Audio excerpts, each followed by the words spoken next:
사도신경으로 신앙 고백 드리겠습니다. 전능하사 천지를 만드신 하나님 아버지를 내가 믿사오며 그 외아들 우리 주 예수 그리스도를 믿사오니 이는 성령으로 잉태하사 동정녀 마리아에게 나시고 본디오 빌라도에게 고난을 받으사 십자가에 못 박혀 죽으시고 장사한 지 사흘 만에 죽은 자 가운데서 다시 살아나시며 하늘에 오르사 전능하신 하나님 우편에 앉아 계시다가 저리로서 산자와 죽은 자를 심판하러 오시리라. 성령을 믿사오며 거룩한 공회와 성도가 서로 교통하는 것과 죄를 사하여 주시는 것과 몸이 다시 사는 것과 영원히 사는 것을 믿사옵나이다. 아멘. 이 시간 찬송가 540장 주의 음성을 내가 들으니 함께 찬양하겠습니다.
주시는 참된 기쁨도 헤아릴 수 없도다.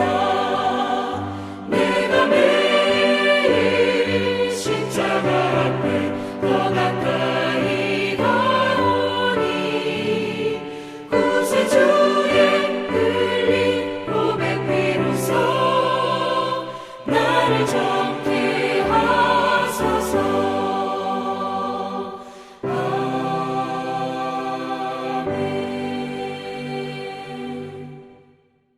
오늘 하나님 말씀은 마가복음 11장 12절에서 14절 말씀입니다.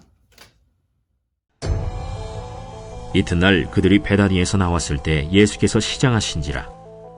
멀리서 잎사귀 있는 한 무화과 나무를 보시고 혹 그 나무에 무엇이 있을까 하여 가셨더니 가서 보신즉 잎사귀 외에 아무것도 없더라.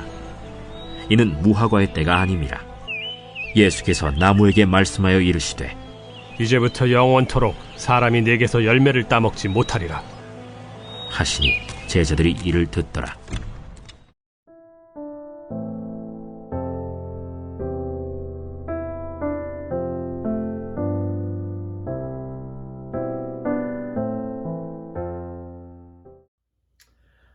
지난 주 우리가 부활주일을 맞이한 후 여러분 한 주간 주의 이름으로 승리한 줄 믿습니다. 지난 주일 여러분 계란도 많이 드셨지요? 그리고 또 우리 성도님들 간에 부활절 카드도 만들고 또 서로 전해주고 또 서로 오랫동안 만나지 못한 그러한 일들이 많이 있지 않습니까? 이제 우리가 이 부활주일을 맞이해서 우리가 지난주에 성도의 교제가 아름답게 이루어진 줄 믿습니다. 오늘은요, 우리가 이 본문 말씀을 통해서 하나님께서 우리에게 주시는 영적인 깨달음이 무엇인가, 신앙인으로서 하나님의 자녀로서 우리가 어떠한 신앙의 열매를 맺어야 할 것인가를 오늘 말씀을 통해서 생각해 보도록 하겠습니다. 오늘 이 마가복음 11장 12절에서 14절 말씀은 예수님의 공생의 사역 가운데 마지막 유월절을 배경으로 하고 있습니다. 예수님께서 이 벳바게에서 종려나무 가지를 흔들며 환호하는 백성들에게 둘러싸여서 나귀를 타고 이렇게 승리에 입성을 하신 날이 바로 종려주일입니다. 이 고대 근동 문서 중 하나인 아카드 문서에서 이 왕이 나귀를 탄 모습이 나타난다고 합니다. 근데 이 경우도 왕의 등극을 의미하지는 않고요. 이 나귀를 탄 왕의 모습은 왕의 위풍과 또한 위세보다는 겸손을 나타내는 의미로 볼 수 있다고 합니다. 성경에는 이 많은 동물들이 나오는데요. 특별히 이 말이 전쟁과 교만을 상징한다면 나귀는 평화와 겸손을 상징한다고 합니다. 이 7절 말씀 보면 나귀 새끼를 예수께로 끌고 와서 자기들의 겉옷을 그 위에 얹어 놓음에 예수께서 타시니라는 말씀이 있지 않습니까? 이 7절 말씀과 같이 나귀를 타고 예루살렘 성에 입성하시는 예수님의 모습은 바로 스가랴 선지자의 예언을 정확히 이룬 것입니다. 이 스가랴는 나귀와 겸손을 정확히 연결시키면서 예수님이 바로 겸손의 왕으로서 평화와 그리고 겸손함을 이루는 그 주님의 모습을 스가랴 9장 9절에 말씀하고 있습니다. 시온에 따라 크게 기뻐할지어다. 예루살렘에 따라 즐거이 부를지어다. 보라, 내 왕이 내게 임하시나니 그는 공의로우시며 구원을 베푸시며 겸손하여서 나귀를 타시나니 나귀의 작은 것 곧 나귀의 새끼니라 하면서 이렇게 스가랴서의 그 말씀을 이루시는 우리 예수님을 볼 수가 있는 것입니다. 특별히 이렇게 오늘 본 말씀의 배경으로 하는 이 유월절 당시 이 무화과 나무 저주 사건은 바로 그 이튿날 월요일에 있었던 것입니다. 바로 12절 말씀에 첫 번째 이튿날 그들이 베다니에서 나왔을 때라는 그 말씀이 있지 않습니까? 이것은 바로 예수님께서 이 월요일에 이러한 무화과 나무의 저주의 사건이 있었고요. 그리고 최후의 만찬이 있었던 목요일, 그리고 금요일에 예수님은 십자가에 죽으신 후에 3일 만에 부활하신 주님으로 우리에게 다시 오신 것입니다. 그런데 왜 예수님은 이 12절 말씀에 베다니에서 나오셔서 예수님은 굉장히 시장하셨나 봐요. 그런데 예수님은 이 무화과 나무를 보시고 저주하셨다고 했습니다.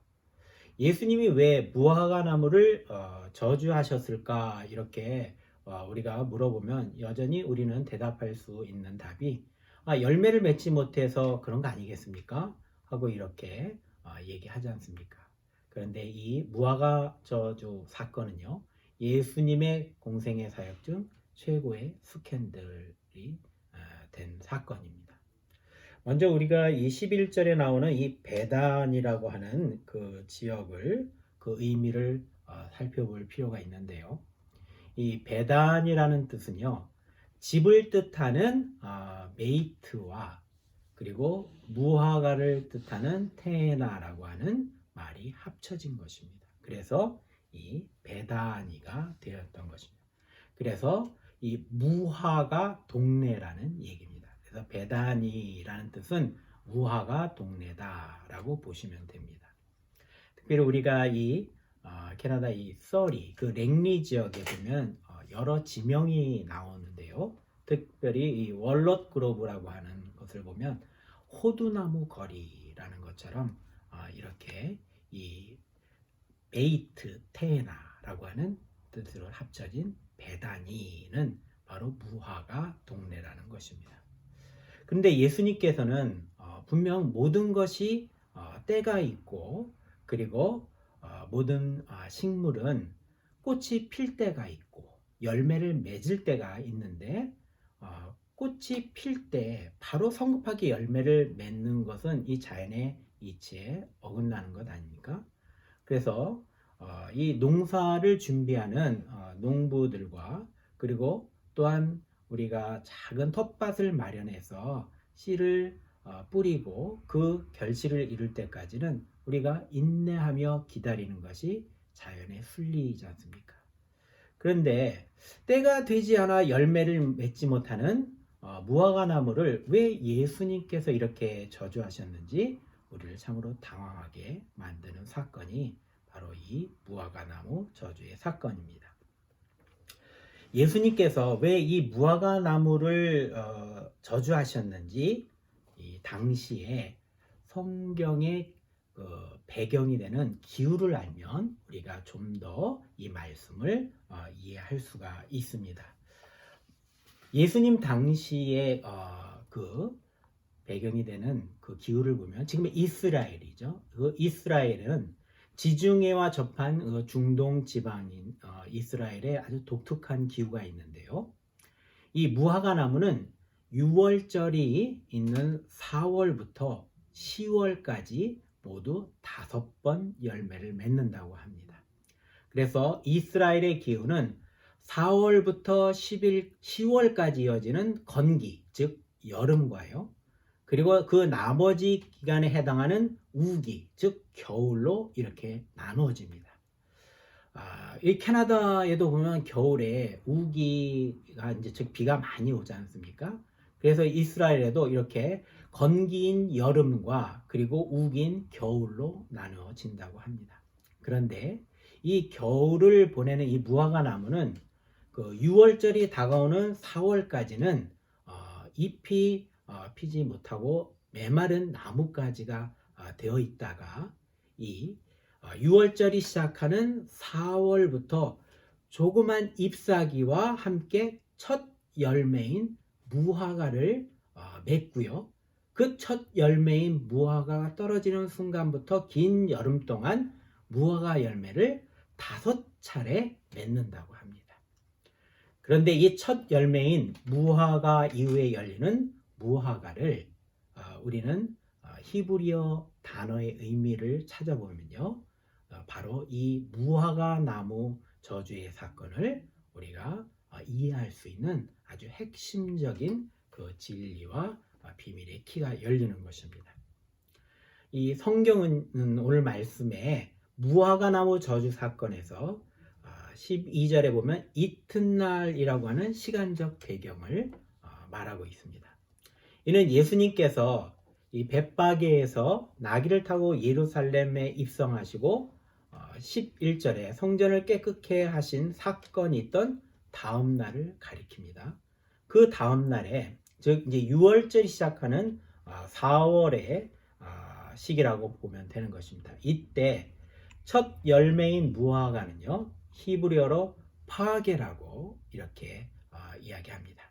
그리고 그 이후에 순차적으로 열리는 무화과는 테나라고 이야기합니다. 그래서 우리가 이제 코스코에 가보면요 이 피그로 만드는 무화과 열매 과자도 팔고요. 그리고 저도 이 무화과 열매를 굉장히 좋아하거든요. 간식으로 자주 사 먹기도 하는데 이 피그라고 하는 히브리어 단어 바로 이 파게라고 하는 히브리어 단어 속에서 이 무화과 뜻이 나왔다고 합니다. 이 히브리어에는요, 이 첫 열매인 무화과와 이후에 열리는 무화과를 뜻하는 단어가 서로 다르다고 합니다. 우리 성경 말씀에 오늘 본문 말씀에도 보면요, 그냥 무화과라고 되어 있지만요, 이 무화과 나무, 이 무화과를요, 이 번역해 보면 좀 아까 제가 설명드렸던 것처럼 첫 열매의 시작인 파게와 그리고 이후에 순차적으로 열리는 5번의 무화과 열매를 아까 테에나라고 말씀드리지 않았습니까? 그래서 이것을 이 성경의 번역본에는 그냥 무화과라고만 이렇게 나와 있지만 히브리 사람들은 정확하게 이것을 구분해서 알 수 있다고 합니다. 오늘 말씀을 이렇게 한번 파게와 그리고 테에나라는 말씀을 우리가 이 뜻을 살펴서 다시 한번 보면요, 이렇습니다. 이튿날 예수께서 베다니에서 나왔을 때 시장하셨습니다.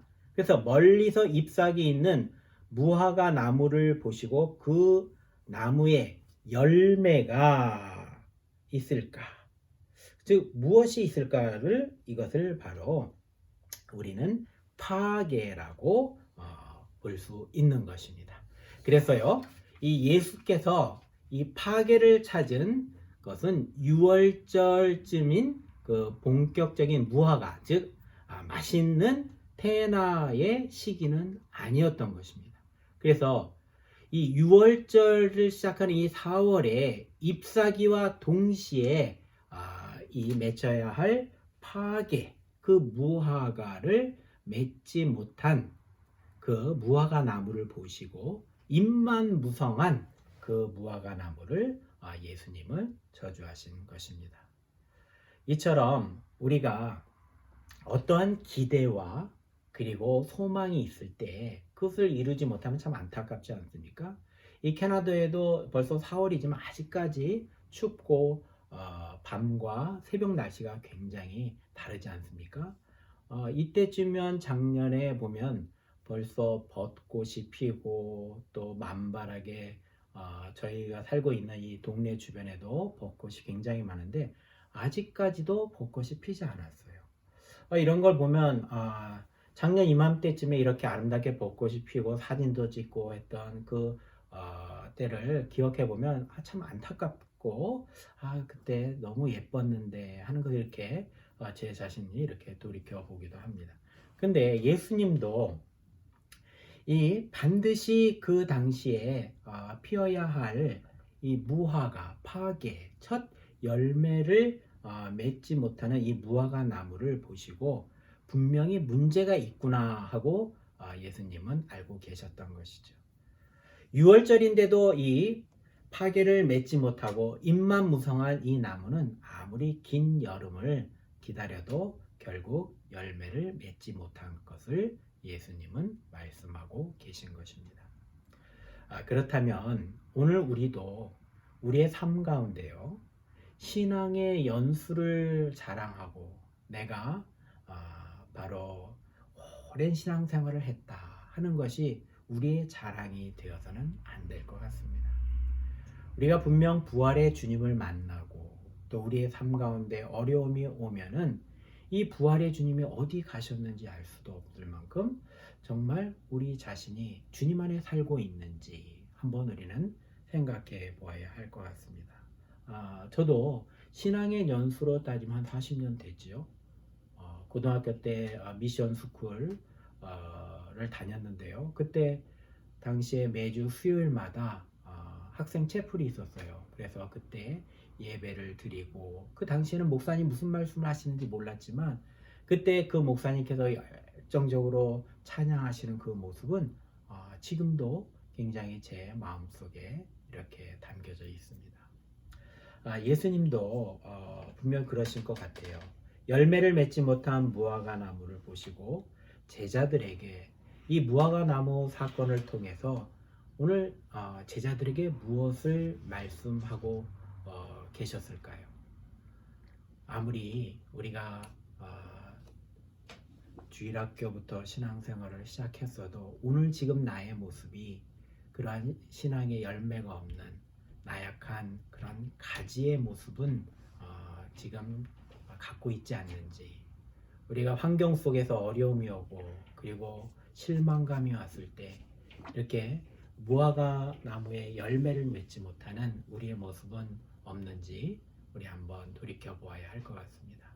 우리는 분명 지난 주일 부활 주일을 맞이해서 부활의 주님을 함께 기뻐하고 또 이웃과 함께 부활의 주님을 전하면서 보냈는데, 이제 한 주일 지나고 나니까 또 예전 같은 앙상한 가짐만 남아서 우리의 신앙은 나약해지고 연약해지고 환경 속에 넘어지는 우리의 모습이 있다면, 오늘 다시 한번 부활의 주님을 우리가 기억하면서 이 한 주간도 우리 신앙의 열매를 이루어가는 정말 아름다운 그러한 무화과 나무의 열매를 맺는 저와 여러분들이 되시기를 주의 이름으로 소원합니다.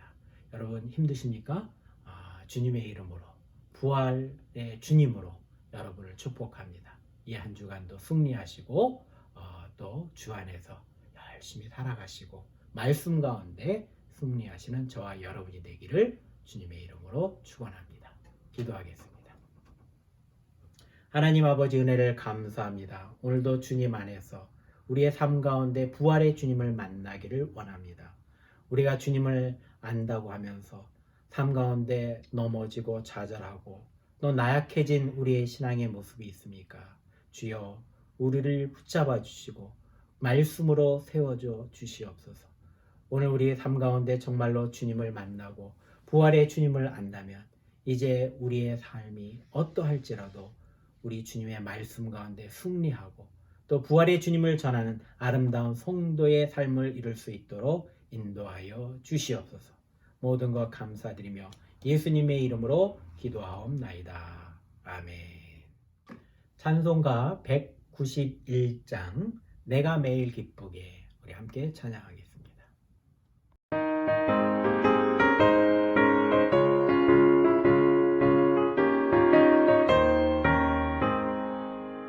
내가 매일 기쁘게 주의 얘기를 하면 주의 팔이 나를 안보하며, 내가 주의 큰 복을 받는 참된 비결은 주의 영이 함께함이라. 성령이 계시네, 할렐루야 함께하시네.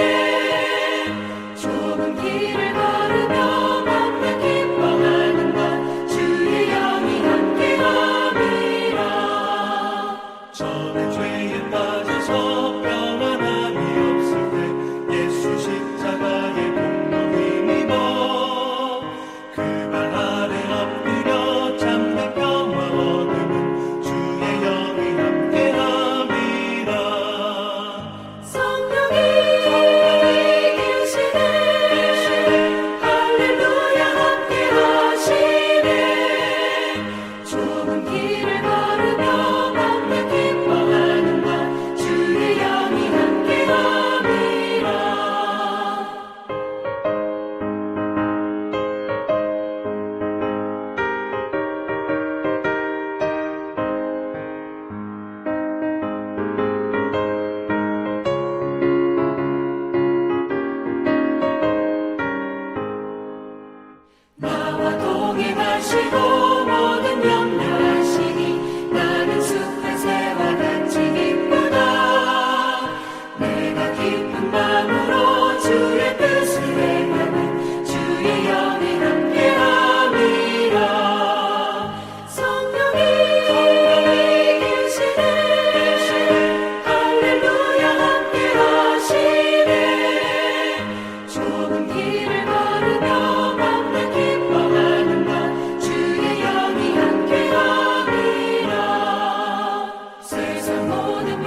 축도로 예배를 마치겠습니다.